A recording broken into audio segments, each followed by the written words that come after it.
नमस्कार। भगवान महावीर स्वामी के चरणों में कोटि से वंदन। युग प्रदान आचार्य श्री महासमुद्र के चरणों में कोटि से वंदन।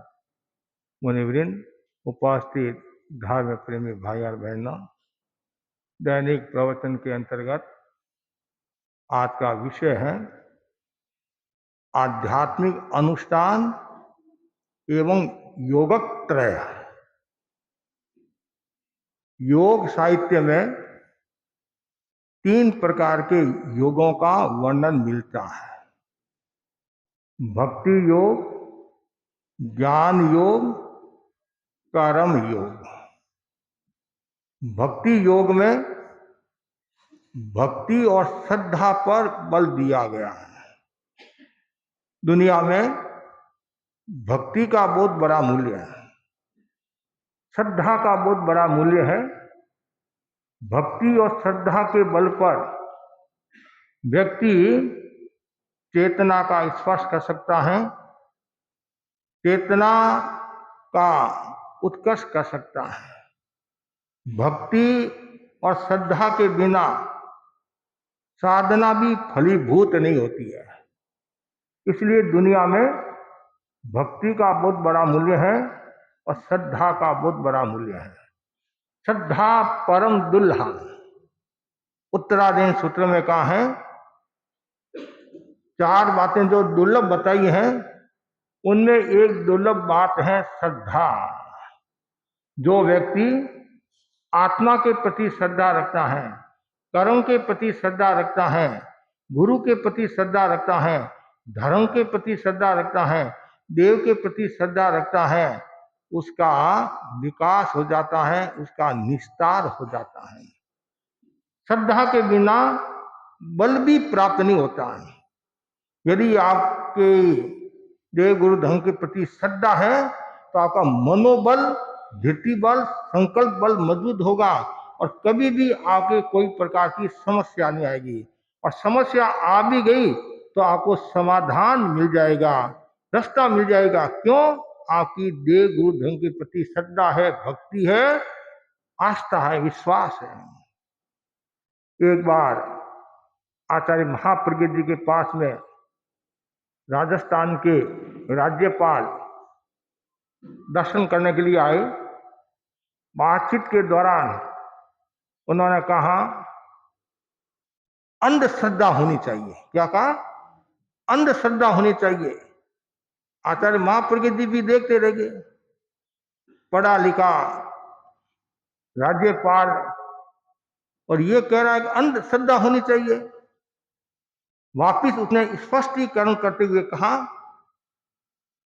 पहले गुरु की परीक्षा करो, फिर उसमें अंधश्रद्धा करो। तब गुरु के मन में आया, आचार्य जी के मन में आया कि बात सटीक कह रहा है। आचार्य भिक्षु भी परीक्षा पर बल देते थे और आप लोग भी परीक्षा पर बल देते हैं। आप आजकल तो लोगों का कुंभकार के वहां जाना कम हो गया। पहले मटका लेने के लिए जाते थे तो ठोकते थे, नहीं?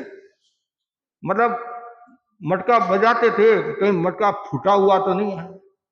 पानी में डालते थे, सब कुछ करते थे, परीक्षा, और उसके बाद में फिर आप मटका लेते थे। और स्वामी जी का भी उदाहरण आता है। भाई को स्वामी जी ने प्रश्न पूछा, उत्तर आया नहीं और लास्ट में ठोला मारा और जैसे ही भागने लगा तो लोगों ने पकड़ लिया। अरे स्वामी जी ने कहा क्या हुआ? तो नहीं, मेरा कुछ नहीं। आंखें लाल कैसे? कुछ नहीं। अरे सुनो, तुम्हारे घरों में औरतें हैं? कि औरतें तो है ही महाराज, औरतों के बिना तो फोड़ा फोड़े। औरतें तो है ही है कि तुम्हारी औरतें कुंभकार के वहां घड़ा लेने के लिए जाती है, 1 आना का 2 आने का घड़ा होता है और कितने ठोले मारती है।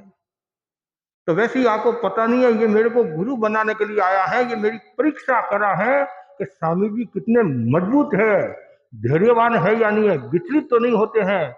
जैसे ये कहा और वो नीचे गिर पड़ा, पैरों में गिर पड़ा। और स्वामी जी ने कहा और कोई परीक्षा करनी हो तो कर ले भाया। तो परीक्षा में सब होशियार होते हैं।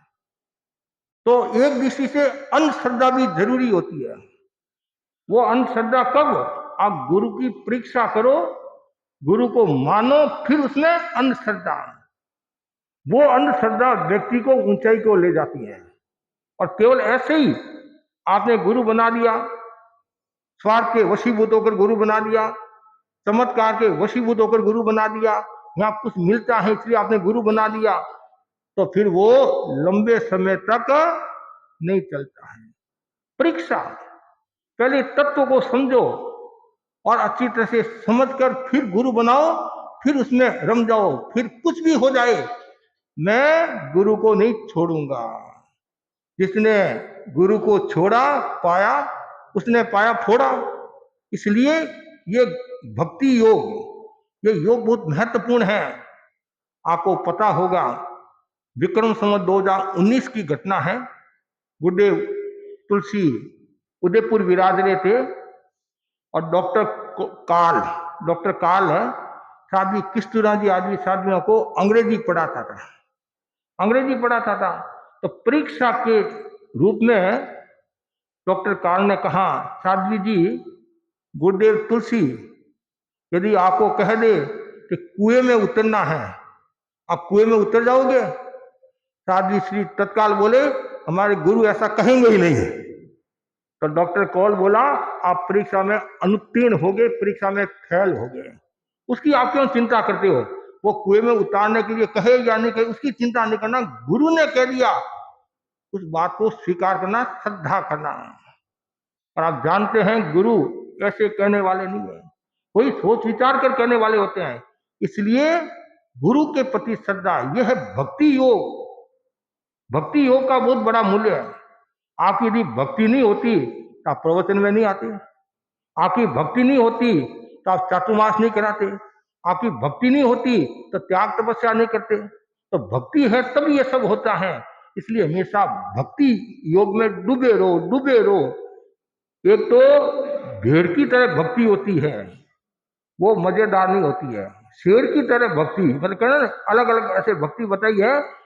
ऐसी भक्ति होना चाहिए जिससे आपको कोई विचलित नहीं कर सके। आधी रात को भी यदि कोई आ जाए तो ही आपके, मतलब जैसे आपको आधी रात में कोई पूछता है कि आपके पति का क्या नाम है, बताते कि नहीं बताते हैं? बताते कि नहीं बताते? बेटे का नाम बताते कि नहीं बताते हैं? कोई भूल जाता होगा तो अलग बात है, लेकिन भूलने वाले कोई नहीं है। आधी रात में आपको नींद से उठाकर पूछते हैं कि आपके पति का क्या नाम है, तो वैसे ही कैसी भी परिस्थिति आ जाए, कुछ भी हो जाए, अपने गुरु को नहीं भूलना। यह है भक्ति योग, ये उत्कृष्ट योग हो सकता है। उसके बाद में ज्ञान योग, ज्ञान योग का भी बहुत बड़ा मूल्य होता है। ज्ञान का मतलब जानना होता है, लौकिक ज्ञान भी होता है, लोकोत्तर ज्ञान भी होता है। ज्ञान और ज्ञान योग में अंतर है, ज्ञान और ज्ञान योग में अंतर है। ज्ञान, एक ज्ञान तो वह होता है पुस्तकीय ज्ञान होता है, शास्त्र का ज्ञान होता है, किसी आपने सुना, ग्रहण किया, वो ज्ञान हुआ। कहते हैं शिक्षा दो प्रकार की होती है, आसेवनात्मक और ग्रहणात्मक। तो जिससे आपने सुना वो है ग्रहणात्मक शिक्षा, वो ज्ञान है। लेकिन ज्ञान योग किसको कहा गया? ज्ञान योग का अर्थ है अंतर्दृष्टि का जागरण, भीतर की चेतना का जागरण, सुरता। यानी जिनकी सुरता खुल गई, जैसे कबीर जी के बारे में बोलते हैं, आचार्य भिक्षु के बारे में बोलते हैं, महापुरुषों के बारे में बोलते हैं कि उनका ज्ञान जागृत था। ज्ञान योग, एक कुएं का पानी होता है और एक कुंड का पानी होता है। तो ज्ञान है वो कुंड के पानी के समान है, और ज्ञान योग है वो कुएं के पानी के समान है। कुंड में तो पानी डाला जाता है, कुंड में पानी डाला जाता है, बरसात का पानी आदि, टंकी आदि डाली जाती है, लेकिन कुएं में पानी डाला नहीं जाता है, नीचे से निकलता रहता है। तो वैसे ज्ञान योग है, ज्ञान है वो सुनकर, पढ़कर ग्रहण किया जाता है, धारा जाता है। लेकिन ज्ञान योग अंतर्दृष्टि जागृत हो जाती है, वह ज्ञान योग है। आचार्य महाप्रज्ञ जी के बारे में हम कह सकते हैं, उनका ज्ञान योग शक्तिशाली था, अंतर्दृष्टि जागृत। अब बोलो आप, महामना मंत्री मुनि की हम एक बात करते हैं, आचार्य महाप्रकृति के शब्दों में उन्होंने कहा है कि मैंने मेरी जिंदगी में ऐसा बुद्धिमान व्यक्ति नहीं देखा। इसको मुनि मगनलाल जी स्वामी को। और उनकी पढ़ाई में कितना खर्च हुआ? पढ़ाई में कितना खर्चा हुआ? मात्र 12 आना। कितना? 12 आना। शेर सुमेरमल जी ने कहा था संभवतः मगनमल जी स्वामी को कि मगनमल जी 12 आना में आप वजीर बन गए, मंत्री बन गए, और 1 रुपया खर्च होता तो कहां के कहां पहुंच जाते आप। लेकिन इनके तो 12 आना का खर्चा हुआ, लेकिन आचार्य भिक्षु ने कौन सा खर्चा किया? कौन सा खर्चा किया? उसमें आचार्य महाप्रभु जी लिखते हैं कि आचार्यों के बारे में ये खोज करना चाहिए, रिसर्च करना चाहिए, उन्होंने कहाँ कहाँ पढ़ाई की है, कहाँ कहाँ पढ़ाई की है। अच्छा, तुलसी ने तो पढ़ाई की हीरालाल जी के पास में, आचार्य महाप्रभु जी ने भी थोड़ी पढ़ाई की। तो आचार्य भिक्षु ने कौन सी पढ़ाई की है? इतनी पढ़ाई करने के बावजूद भी उनका दिमाग कितना था। ये जो ज्ञान है, ज्ञान योग और तत्व की भाषा में नंदी सूत्र के अनुसार और पातिकी बुद्धि के धनी कह सकते हैं। अप्रतिभ ज्ञान जो आता है, प्रातिक ज्ञान आता है, तो ये ज्ञान योग कह सकते हैं। ज्ञान योग का बहुत बड़ा मूल्य है। ज्ञान है तो व्यक्ति का मूल्य है, ज्ञान नहीं है तो व्यक्ति का मूल्य नहीं होता है। एक दृष्टि से जो प्रवचनकार है उनके पास भी ज्ञान होना चाहिए, चर्चावादी है उनके पास भी ज्ञान होना चाहिए, किसी को समझाना है तो भी ज्ञान होना चाहिए, और ज्ञान नहीं है तो व्याख्यान क्या देंगे। आजकल हमारे श्रावक भी बहुत समझदार हैं, कोई कहानी सुनाते हैं, महाराज ये आपने पहले सुनाई थी है। इसका मतलब है हमारे जो कस्टमर है वो पक्के हैं, वो ध्यान से सुनते हैं कि महाराज वापिस रिवीजन करते हैं, नई बात बताते हैं कि कुंड का पानी है कि कुएं का पानी है, कुंड का पानी है कुएं का पानी। तो बहुत बड़ा मूल्य होता है ज्ञान योग का। ज्ञान है तो व्यक्ति का मूल्य हो जाता है, ज्ञान नहीं है तो हंसी का पात्र भी हो जाता है। एक बार ग्रामीण आदमी कलकत्ता शहर में आया, या कोई भी शहर में आया, मतलब शहर में आया और निकल रहा था, तो वहां उसने सुना कि 2 भाई अलग हो रहे हैं, 2 भाई अलग हो रहे हैं, बंटवारा हो रहा है।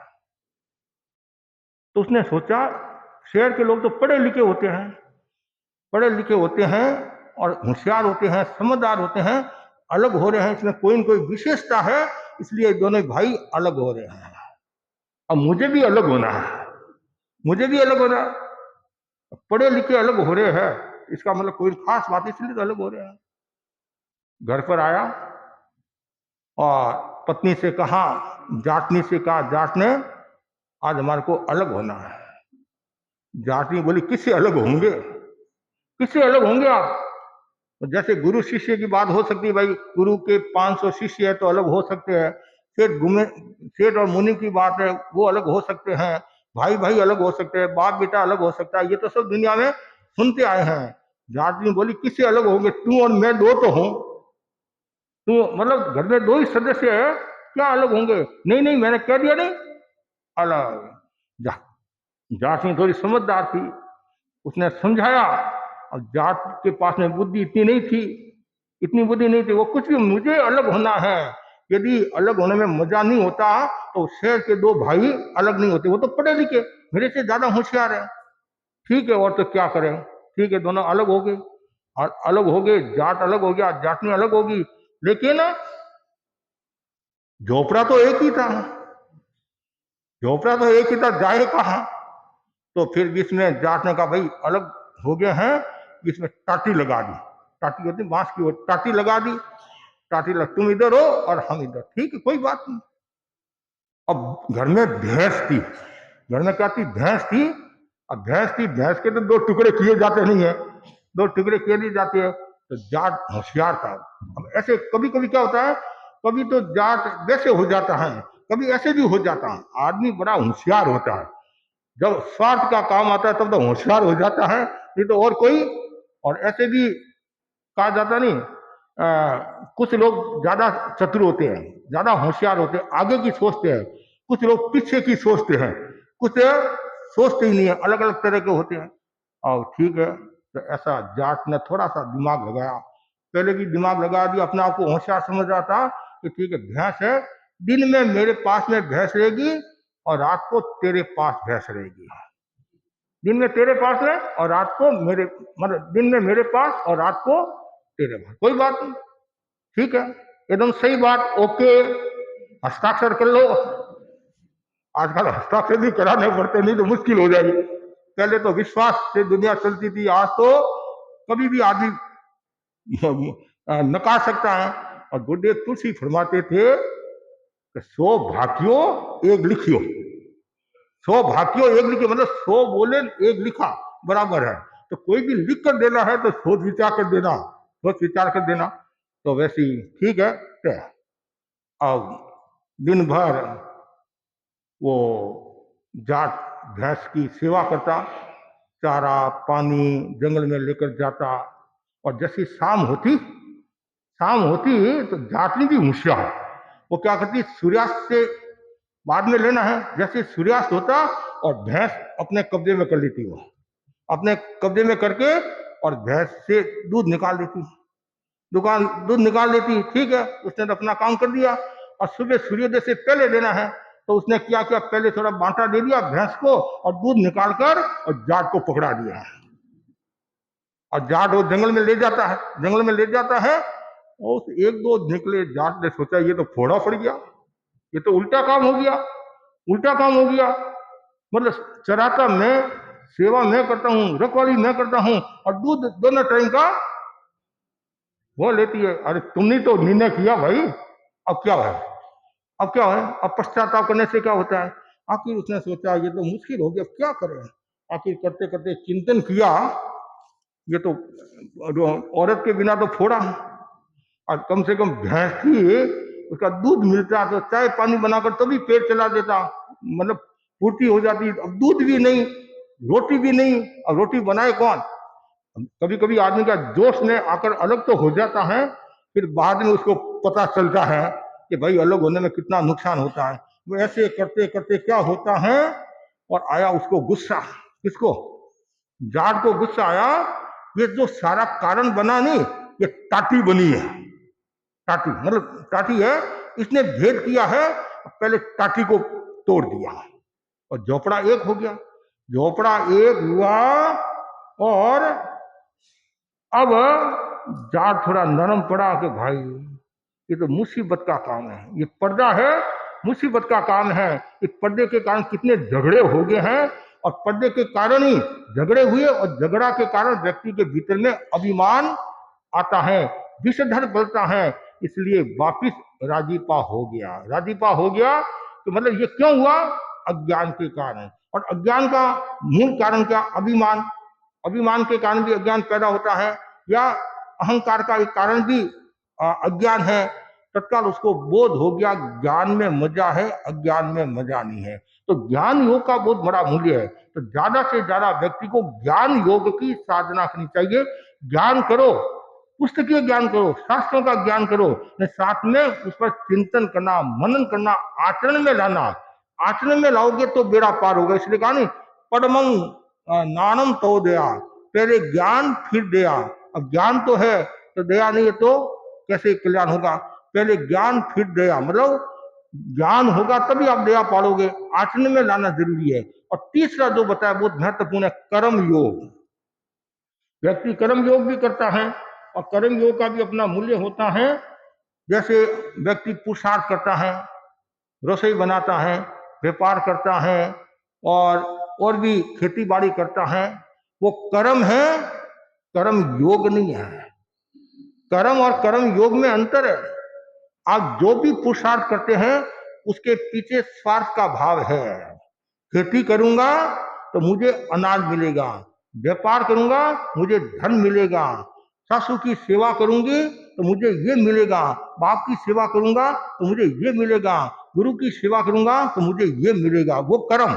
और दुनिया में कर्म का भी अपना मूल्य होता है, लेकिन कर्म योग किसको कहा गया है, जिसमें कोई स्वार्थ का भाव नहीं है, केवल परमार्थ का भाव है। निष्काम भाव से जो कर्म करता है वही ज्ञाता दृष्टा हो सकता है, वही आत्मा का उत्थान कर सकता है, वही आगे बढ़ सकता है। इसलिए कर्म योग, पुरुषार्थ करो, पुरुषार्थ करो, पुरुषार्थ करो, फल की आकांक्षा मत रखो। वो लोग क्या करते, महाराज मैं इतना पुरुषार्थ किया, इतनी माड़ा फेरी, इतना जाप किया और 8-9 महीनों से मैं आपकी सेवा कर रहा हूं, मेरे को मिला क्या? मेरे को क्या मिला? तो इसका मतलब हुआ कि तूने सेवा है वो स्वार्थ के वशीभूत होकर की है। देखो वृक्ष है, वृक्ष हरे भरे वृक्ष होते हैं तब तो पंछी आते हैं, पंछी आते नहीं, और जैसे ही वृक्ष सूख जाता है पंछी भाग जाते हैं। माँ बाप के कुछ पास में कुछ होता है तब तो बेटे सेवा करते हैं, और कुछ नहीं होता है तो चले जाते हैं। ऐसा नहीं, कर्म योग एक अलग होता है, निष्काम वृत्ति, निष्काम भाव जिसमें होता है वही व्यक्ति साधना कर सकता है। तो आध्यात्मिक अनुष्ठान व योगत्रय, आध्यात्मिक अनुष्ठान में विकास करना है, अध्यात्म में आगे बढ़ना है तो योगत्रय की साधना जरूरी है। भक्ति योग, ज्ञान योग और कर्म योग, ये तीनों का अपना मूल्य है, तीनों का अपना मूल्य है। तो मतलब भक्ति योग हुआ तो आपका ज्ञान और कर्म भी सार्थक हो जाएगा एक दृष्टि से। तो आज मैं इतना ही आपको कहना चाहता हूं, जितने भी यहाँ भाई बहन बैठे हैं वे बार बार भावना भाई कि मुझे अध्यात्म की दिशा में प्रस्थान करना है, वीतरागता की दिशा में प्रस्थान करना है, आगे बढ़ना है। आगे बढ़ना तो भक्ति योग तो जरूरी है, भक्ति के बिना शक्ति नहीं मिलेगी और शक्ति के बिना विरक्ति पैदा नहीं होगी, अभिव्यक्ति का विकास नहीं होगा। इसलिए सबसे पहले भक्ति पर ध्यान दो, मनोयोग के साथ भक्ति करो और मनोयोग के साथ ज्ञान योग की चेतना का विकास करो, और मनोयोग के साथ कर्म योग करोगे तो आपको बहुत बड़ा फायदा होगा। और कर्म करो और फल की आकांक्षा मत रखो। और वास्तव में यदि आप कर्म योग करोगे तो एक दिन ऐसा आएगा समस्त कर्मों का क्षय करके मोक्ष को प्राप्त हो जाओगे। ये भक्ति योग, ज्ञान योग और कर्म योग। और ऐसा भी हम तत्व की भाषा में ज्ञान दर्शन चारित्र कह सकते हैं, ज्ञान दर्शन चारित्र कह सकते हैं। भक्ति क्या है? वो दर्शन हो गया, ज्ञान है वो ज्ञान हो गया, कर्म है वो चारित्र हो गया, चारित्र हो गया। तो ज्ञान दर्शन चारित्र की जो आराधना करता है, ज्ञान दर्शन चारित्र की जो साधना करता है, वो एक दिन आध्यात्मिक पुरुष हो जाता है और वीतरागता की ओर प्रस्थान करने लग जाता है। तो सभी भाई बहनों को कहना चाहूंगा, आप ज्यादा से ज्यादा इन शक्तियों का विकास करें, और आध्यात्मिक अनुष्ठान के लिए ये 3 शक्तियों का होना जरूरी है। और 3 शक्तियां यदि आपके पास में है तो आप शक्ति को प्राप्त हो सकते हैं, अध्यात्म की दिशा में प्रस्थान कर सकते हैं। अभी नवान्हिक आध्यात्मिक अनुष्ठान चल रहा है, आज 4था दिन है, और ज्यादा से ज्यादा भाई बहन नवान्हिक आध्यात्मिक अनुष्ठान की साधना